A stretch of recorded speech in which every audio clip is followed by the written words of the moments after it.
Today's topic is septic shock, which is very important. So listen carefully. It starts. Okay. Septic shock is most common type of distributive shock.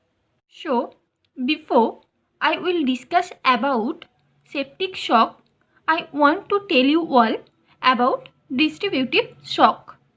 Distributive shock is not other type of shock because it occur due to decreased systemic vascular resistance, which lead to decreased tissue perfusion. You all know decrease or low blood pressure depends upon two different things, that is decreased cardiac output, other is decreased systemic vascular resistance. Other type of shock like hypovolemic shock, cardiogenic shock, it could be due to decreased cardiac output. For that, they can't enough blood flow to the peripheral circulation. For that, shock is occur. It occur in other types of shock. But in distributive shock, blood vessels are so expanded. The systemic vascular resistance is decreased. It occurs when intravascular volume pulls into the peripheral blood vessels. Abnormal displacements of intravascular volume cause a relative hypovolemia.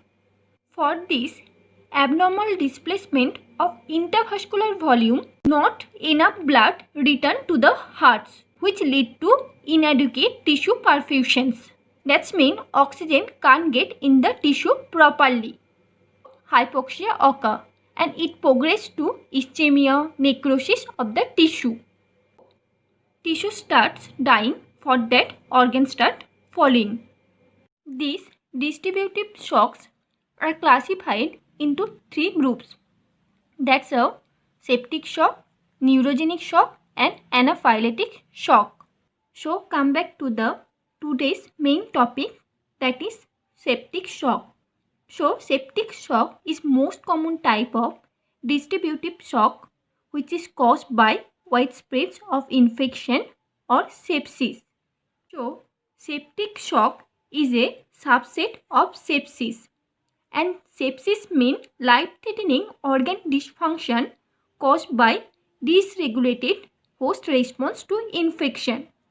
So in septic shock we see many abnormalities in circulatory or cellular metabolism. So, the cause of septic shock is when microorganisms like gram-negative bacteria, gram-positive bacteria, fungi penetrate into the blood vessels and occur infection like urinary tract infection, abdominal infection, which lead to septic shock. And these gram-negative bacteria, when penetrate into the blood vessel, it's release endotoxins, that's like a lipopolysaccharides, which is very dangerous and it causes many different types of problem. And other sides, gram-positive bacteria and fungi, they also release such types of chemical which likes endotoxin. Now we want to discuss about pathophysiology of septic shock. We already told septic shock is caused by spreads of infections and it's occur when microorganisms penetrate into the blood vessels. So it is a blood vessels where bloods normally flow and get oxygen into the tissue. For that our body work healthily. So when microorganisms like gram-negative bacteria, gram-positive bacteria, fungi enter into the body, they release endotoxins and other chemicals that are like endotoxins. And these endotoxins are very bad for tissue. So when endotoxin is released, the body tissue start damage. For that, body tissue starting to release certain chemical mediator like prostaglandin, leukotrienes, and its act as a messenger molecules which are broken down from arachidonic acid. As it acts like a messenger molecule, so it stimulated certain types of cell, that is mast cell. So when the mast cells are stimulated, they start to release a lots of different types of chemical mediator, that are histamines, leukotrienes, and it also release prostaglandin and other types of chemicals like protease and chemotactic agent. These all are very bad because when such types of chemical release, they come into the blood vessels and dilating the blood vessels.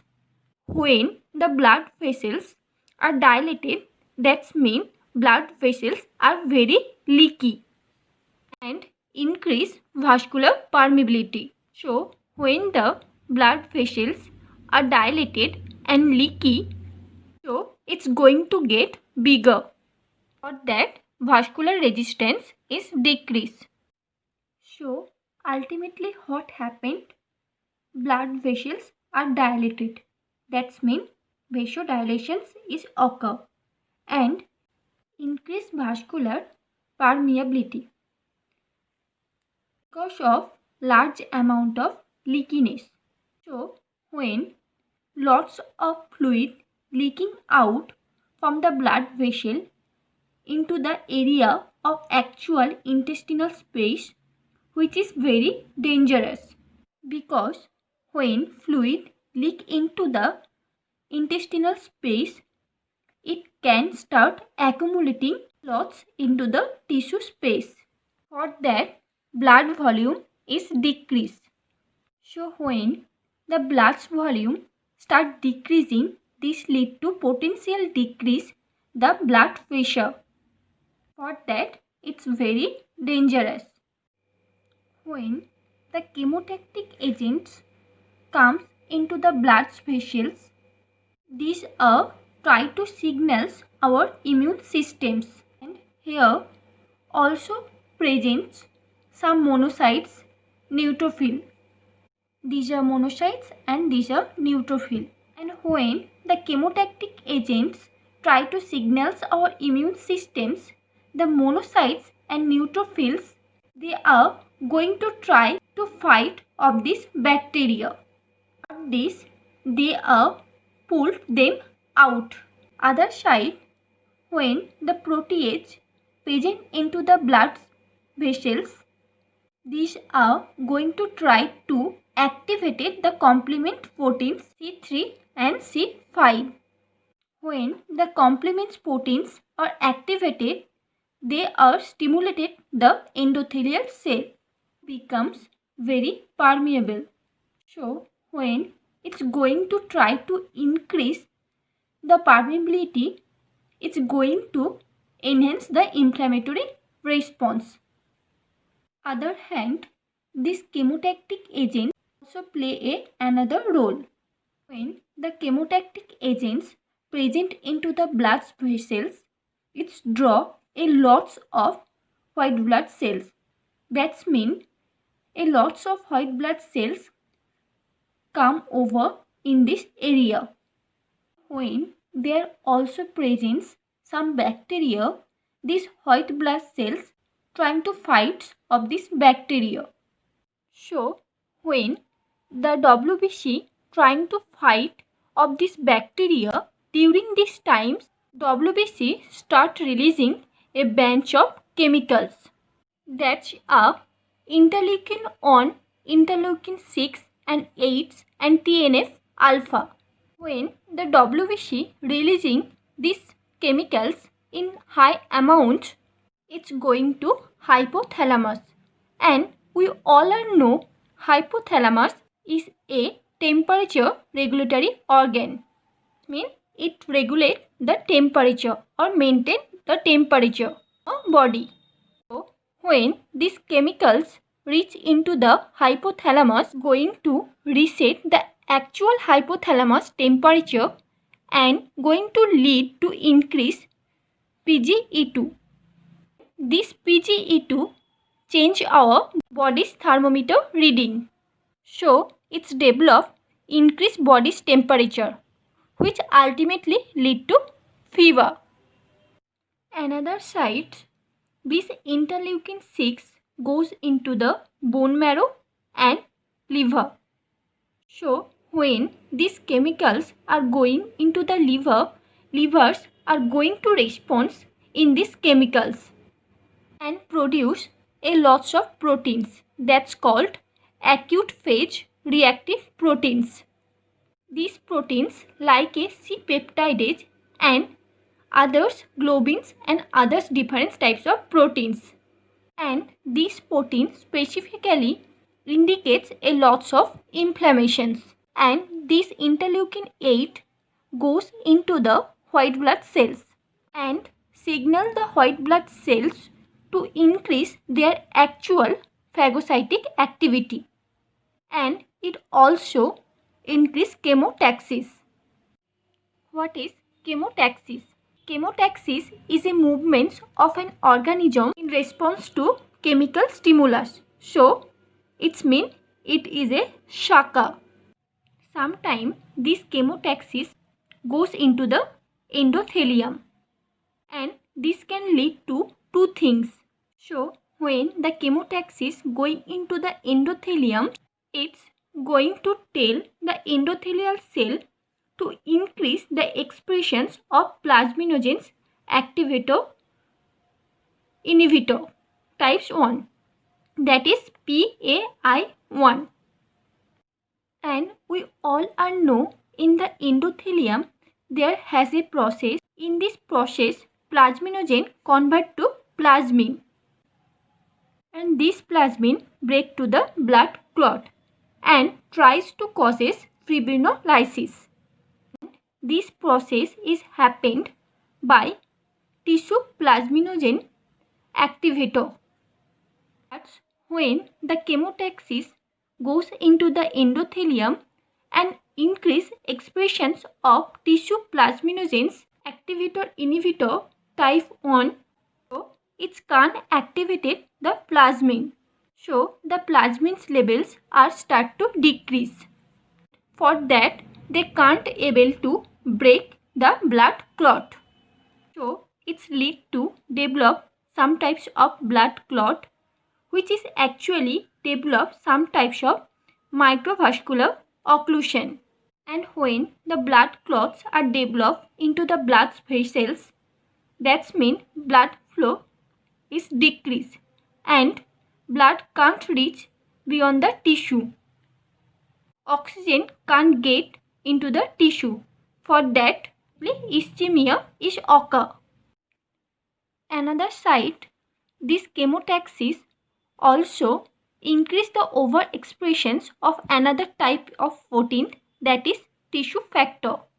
And these tissue factor are very important because it generates the actual collaboration cascade. And this tissue factor increase the coagulation's activity. So, when chemotaxis increase the expressions of tissue factor, you are going to developing a lots of blood clot.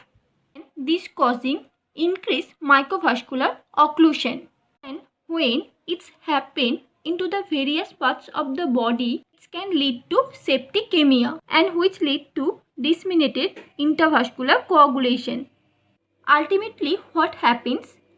You going to bleed because you consuming a lots of clotting protein and in your body there have a lots of blood clot. So when you need to clot but you can't clot, starting bleedings from different organs like eyes, mouths, it's very dangerous. The last thing is this interleukin 1, 2 and TNF alpha and some other interleukin, they effects on the heart and actually they cause depressions on the heart's function.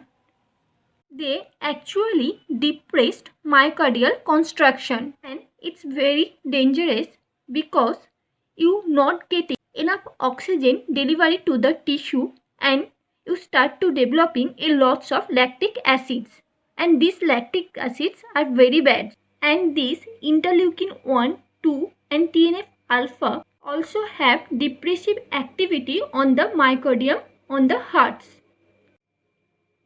So this is all about pathophysiology of septic shock.